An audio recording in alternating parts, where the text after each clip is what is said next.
What's up, everybody? Welcome to Heresy Financial. This is the channel where we talk about financial topics, news, education, guidance in a way that is considered heresy to the financial establishment. Today, we are going to be talking about what has happened the last couple of days in the repo market and why that matters. Let's dive in.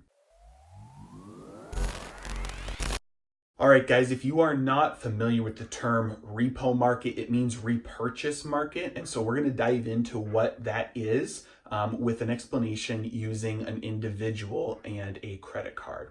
So imagine that you have a job that is, you're a contractor, you're not paid every other week or, twice a month or even once a month, but you get paid every couple of months or maybe even longer than that, but it's large amounts. So you have enough money coming in over the course of a year to pay for all of your expenses, but it's not regular. And let's also imagine that you have assets, right? Maybe you have a paid off house, you have a paid off car.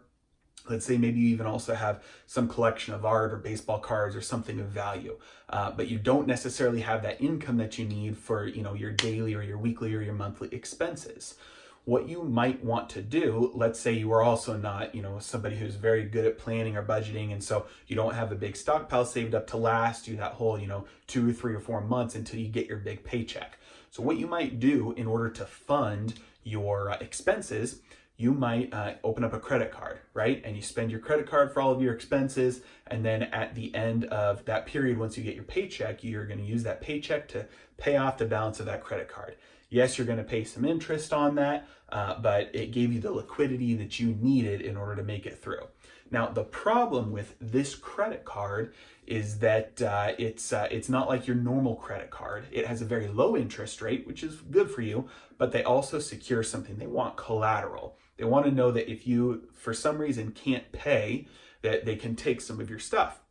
They might want you might sign over your collection of your baseball cards or your art. Maybe you'll sign over your car or a percentage of your home, but you'll have some sort of collateral that you'll put up as security for this loan until you get your paycheck and you pay it off. Now, that system is how the banks operate with each other. As the banks and the financial institutions go throughout their day, what they'll do is at the end of the day, they'll settle out and they'll see, hey, did we, have a shortfall in the cash that we need for today? And if they did, they'll go to the repo market, the repurchase market, and they'll borrow some cash overnight in order to settle out their transactions for the day. Now, in order to do this, they'll have to pledge some sort of security. They'll have to put up some collateral for this short-term overnight loan. Now, usually that's something like U.S. Treasury or some sort of other high-grade investment quality security, some sort of investment that is fairly conservative or fairly safe. Now, let's backtrack to 10 years ago. All the financial institutions were invested in mortgage-backed securities, these CDOs, these things that basically cause the whole blow up of the system, right? So once everybody started to realize how dangerous these things were and how bad of investments they actually were, well, nobody wanted to accept them as collateral for cash anymore. So if you've ever had in your 401k or in your brokerage account, you might have a cash portion in your account. Usually that says money market fund.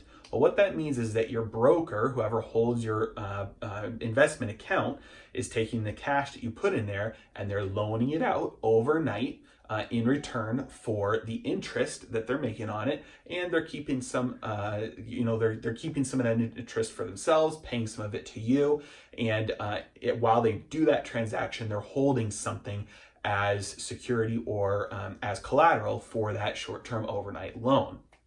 Now, 10 years ago, when a lot of companies, the only things that they had were these mortgage-backed securities. And so either banks and institutions were not willing to loan cash out in return for that collateral anymore, or in order to do that, they had to accept a very, very high rate of interest in order to compensate themselves for the risk that they were taking on.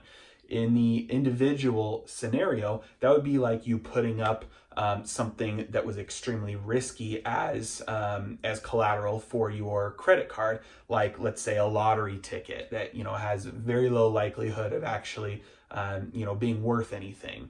And so you saw a lot of this start to take place in the meltdown, where the overnight funding basically dried up. and nobody was willing to offer cash in return for the collateral.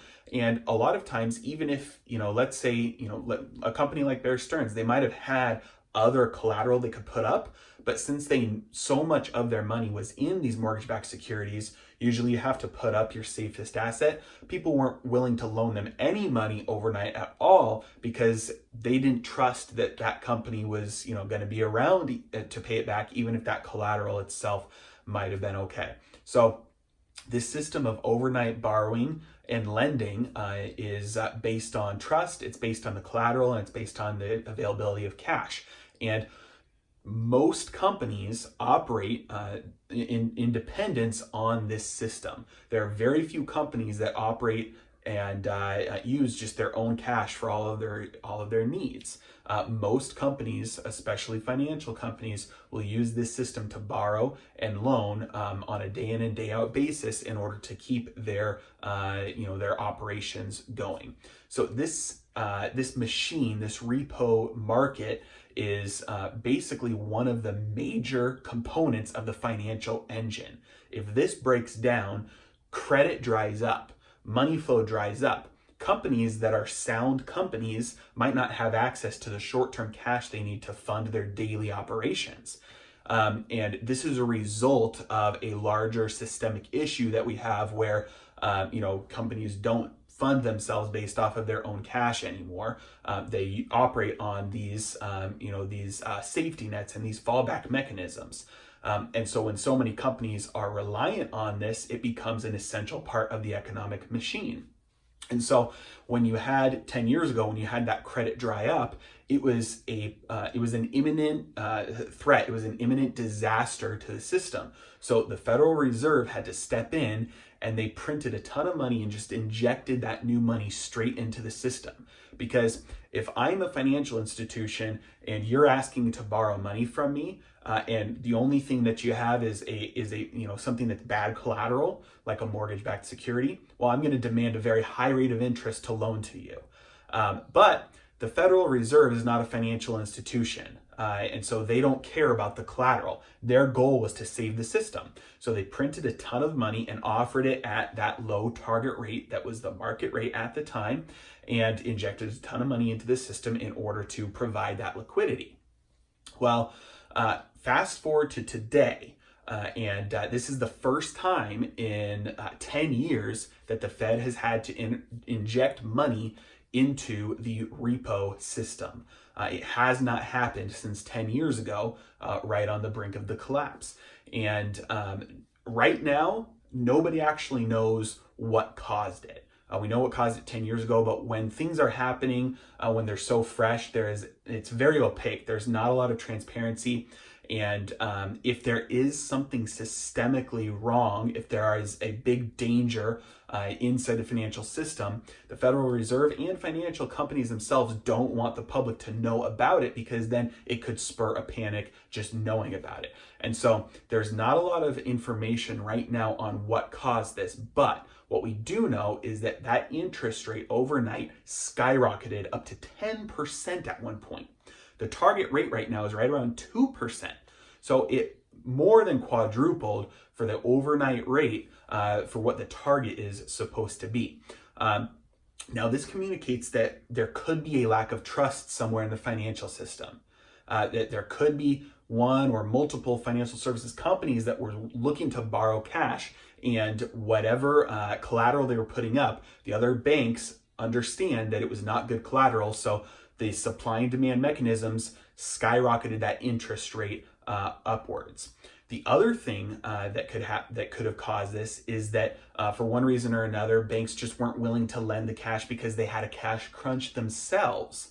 Now, this is the reason that's being put forth right now, that there were, because of, quarterly taxes being due, and then settlement dates on treasuries and bonds, all kind of lining up to have a perfect storm, that there was this cash crunch, and not a lot of institutions had a big availability of cash in order to lend out. And so they're saying, well, that caused the demand to skyrocket because there weren't as many dollars available in the system. And so the dollars that were available in the system, the supply and the demand kind of caused that interest rate for that borrowing to skyrocket as a result. Well, That's not a very convincing explanation of what happened, just due to the fact that those causes would have been known far in advance and that cash should have been available. And to be quite honest, if that is what caused the cash crunch, then we do have cause for concern, because that shouldn't have caused a cash crunch. If companies are that crunched right now on cash that they can't prepare for something months in advance, well, then something that is actually a danger could cause a very, very quick unraveling and spiraling down of the system here. Now, again, we don't know exactly what caused this, but we do know that the cash available for the overnight lending was dried up very quickly over the last couple of nights. And so far, the Fed has had to inject $125 billion into the system at their low rate in order to keep things on track, because the market itself was not able to do that and keep it. So the Fed is continuing to do what they've always done, which is manipulate and artificially keep interest rates at whatever rate they're trying to keep it at.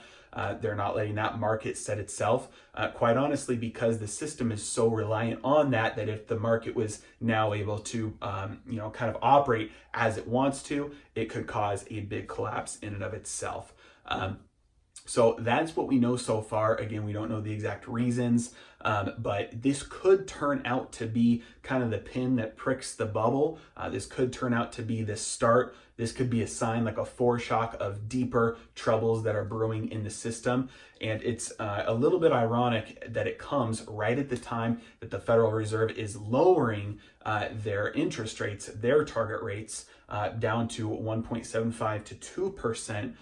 For their rate. While they're lowering rates, it's kind of ironic that the repo rate skyrocketed overnight and the Fed had to intervene. Again, the first time they've done this in 10 years.